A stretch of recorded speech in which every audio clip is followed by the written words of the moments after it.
En conférence de presse ce mardi, les autorités militaires maliennes promettent d'occuper toutes les bases de la MINUSMA, même celle de Kidal. Les détails dans cette édition. De 2017 à 2021, l'État du Mali a investi plus de 169 milliards de francs CFA pour les subventions des établissements privés d'enseignement secondaire général, technique et professionnel. Cette information issue d'un rapport de l'Office central de lutte contre l'enrichissement illicite au CLEI montre à suffisance que l'État est le plus grand perdant dans la collaboration avec le secteur privé de l'éducation. L'usage des drones serait la nouvelle stratégie des terroristes pour bombarder les villages dans la région du Badjangara. La dernière attaque date de ce lundi à Korondoli, dans la commune de Timiliri. Voici pour vous le sommaire, les détails dans un instant. Fidèles téléspectateurs, heureuse de vous retrouver dans ce grand soir. Bonsoir à tous, bienvenue. L'armée occupera toutes les bases de la MINUSMA, même celle de Kidal.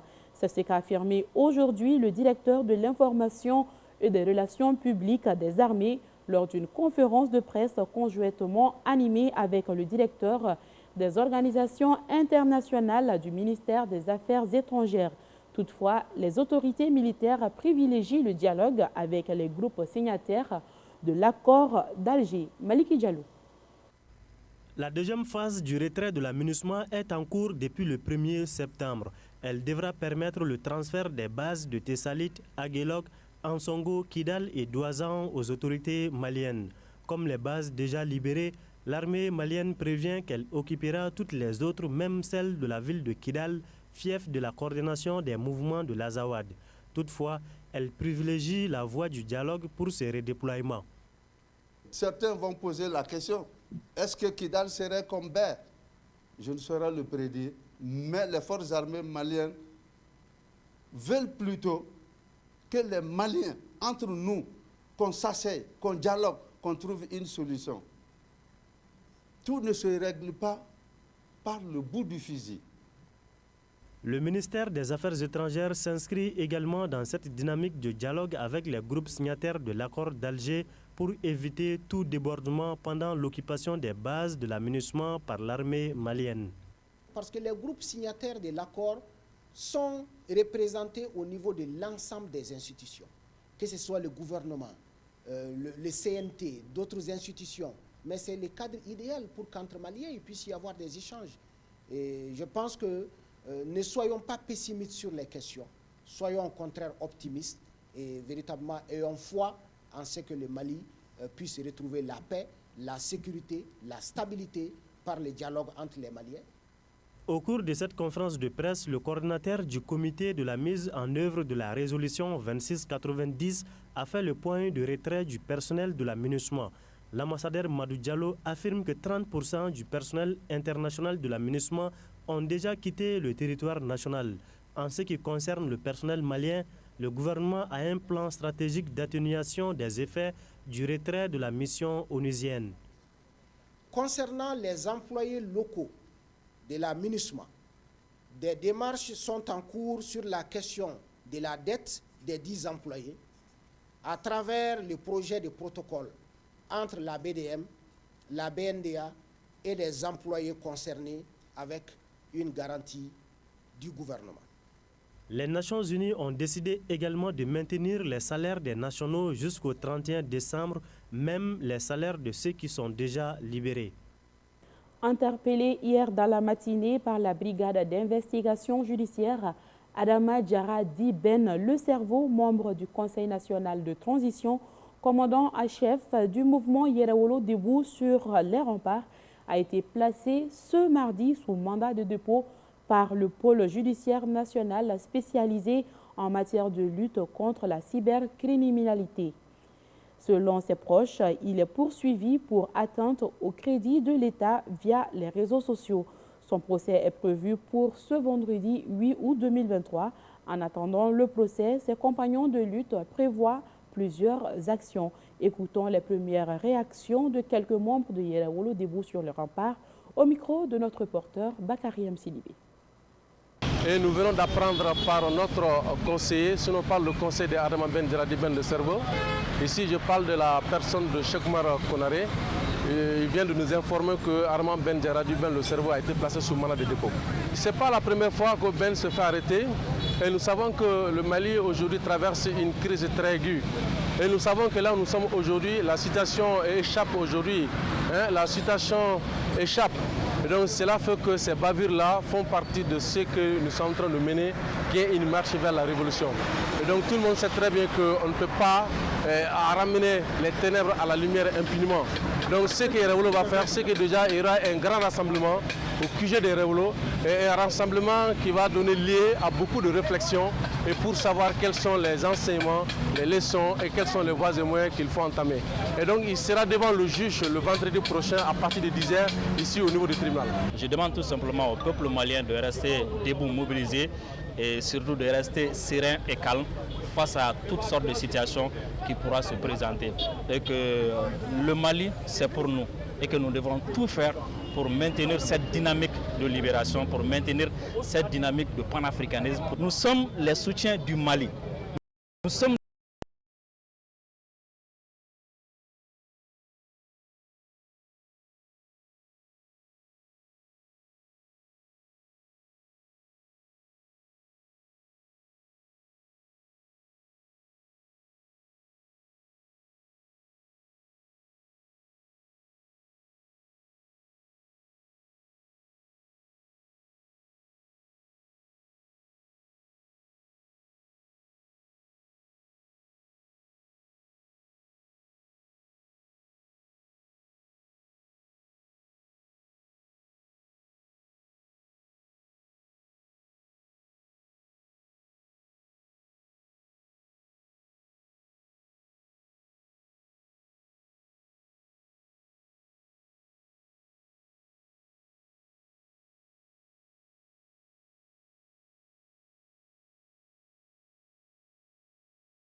annexe World Vision 6 à Badalabougou.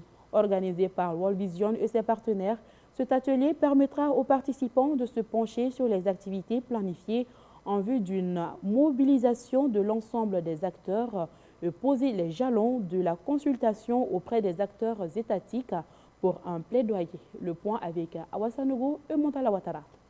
Dans le cadre des activités de démarrage du projet Joining Forces Africa, Agir contre le travail des enfants, World Vision et ses partenaires ont initié un atelier de 2 jours regroupant plusieurs acteurs en charge de la protection de l'enfant au niveau national pour échanger sur la question de la lutte contre le travail précoce des enfants en Afrique, plus particulièrement au Mali.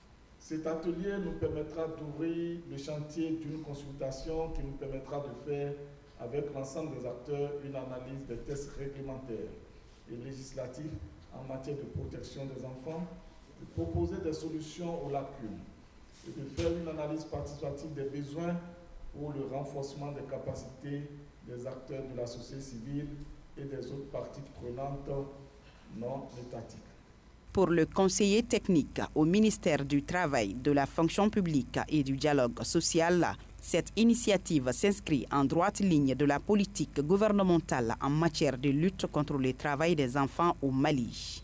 En effet, nul n'ignore que la mise au travail précoce des enfants est un déni de la dignité humaine et du droit de la personne à tirer le meilleur parti de ses ressources personnelles et à participer au développement économique de son pays. C'est pourquoi, pour faire face à la recrudescence du travail des enfants, le ministère du Travail, de la fonction publique et du dialogue social a élaboré et adopté, avec l'appui de ses partenaires, le plan d'action national pour l'élimination du travail des enfants au Mali, PANETEM 2, et qui sera bientôt introduit dans le circuit d'approbation. Financé par l'Union européenne, le projet JOFA Act est mis en œuvre par le consortium World Vision International et Terre des Hommes. Il intervient dans 4 pays dont le Mali, le Burkina Faso, le Madagascar et le Malawi pour une durée de 3 ans. Il se fixe comme objectif de contribuer à la réduction du travail des enfants ciblant ses pires formes.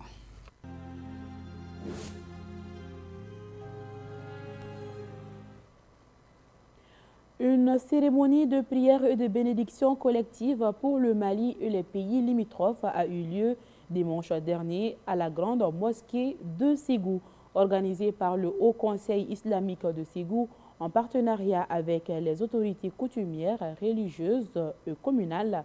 L'objectif de cette prière est de souhaiter le retour de la paix et de la cohésion sociale, non seulement au Mali, mais aussi aux pays qui font frontière avec le Mali. Les explications avec Mohamed Lamine Sogouba depuis Ségou. L'objectif de cette rencontre de ce matin, il s'agit tout simplement d'informer l'opinion nationale et internationale que Ségou est une grande ville, Ségou est une ville historique, Ségou est une ville connue socialement, Ségou est une ville solidaire.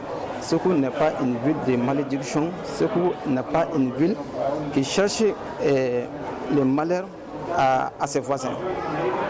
Donc les sages de Ségou se sont réunis ce matin dans le cadre d'une grande prière organisée par le bureau régional du Haut Conseil islamique de Ségou pour sauver l'image de Ségou qui est en train de gâter par un groupe d'individus chaque fois qui sort et utilise le nom de Ségou dans leur prière de malédiction. Donc les sages de Ségou ont compris maintenant que s'ils restent dans le silence, cette mauvaise initiative dont ce groupe d'individus est en train d'utiliser va jouer l'image de Ségou dans les jours à venir. Le message que je vais porter auprès de ceux qui étaient là ce matin dans la grande mosquée de Ségou, communément appelée mosquée de Katafi, bon, il s'agit tout simplement de dire que nous restons soudés, solidaires et unis pour sauver l'image de Ségou. Et c'est un message aussi pour l'ensemble des autorités de Ségou pour qu'ils peuvent chercher une solution pour mettre fin à ces problèmes inutiles-là. Parce que chaque fois, si on voit un groupe d'individus ne fait que d'utiliser le nom de Ségou à cause de leur propre intérêt, vraiment n'est pas acceptable. C'est une chose inacceptable et insupportable. Donc le seul message que moi je vais porter auprès des participants, il s'agit tout simplement d'être soudés, unis pour sauver l'image de Ségou qui est connue religieusement, solidairement. C'est ça que moi je vais vous dire.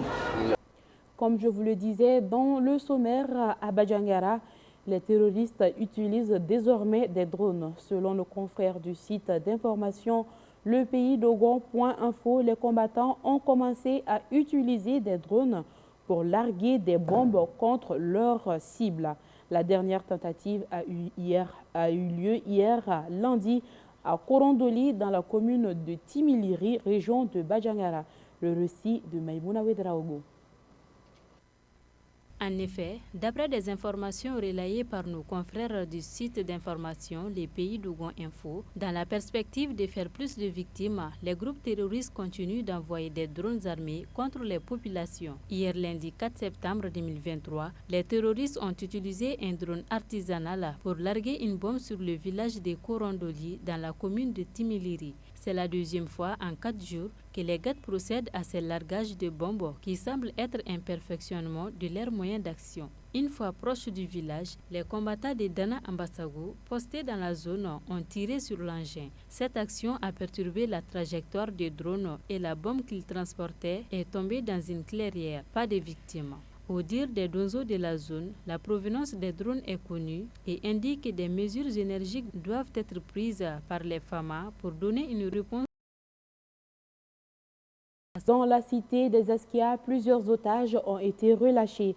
Après plus de 24 heures dans les mains de leurs ravisseurs, le président des syndicats des chauffeurs, les passagers qui l'accompagnaient ont été relâchés. Pour le moment, les conditions de leur libération restent méconnues. Le point avec Gabriel Keita. Le président des syndicats des chauffeurs de Gao a été libéré ce dimanche, rapportent nos confrères de Studio Tamani. Il avait été enlevé le 2 septembre dernier par des hommes armés non identifiés entre Gao et Asongo. En plus du président des syndicats, les passagers qui étaient pris en otage ont tous été libérés. Des sources proches de sa famille indiquent qu'ils sont tous rentrés chez eux sains et saufs. Précisent les mêmes sources. Pour le moment, les conditions de leur libération restent méconnues. Toujours selon Studio Tamani, peu avant cette libération, un autre commerçant de Gao a échappé à une tentative d'enlèvement. Ces derniers mois, plusieurs n'ont recouvert leur liberté qu'après paiement de rançon. Les nouvelles mesures sécuritaires mises en place par les autorités militaires de la région ont considérablement réduit le nombre d'enlèvements, mais tout de même, la menace persiste. Parlons de l'insécurité qui sévit à Ménaka. 2 personnes ont été abattues aujourd'hui en plein centre-ville de Ménaka par des hommes armés à moto. Selon les témoins, 2 hommes à moto ont ouvert le feu sur leurs victimes au niveau d'un lavage et ont pris la fuite par la suite. Pour le moment, on ignore le mobile de ce double assassinat. C'est la fin de cette édition. Merci à vous de l'avoir suivi. Très heureuse de vous avoir informé. Sur ce, je vous donne un rendez-vous peut-être demain à cette même heure. Portez-vous bien.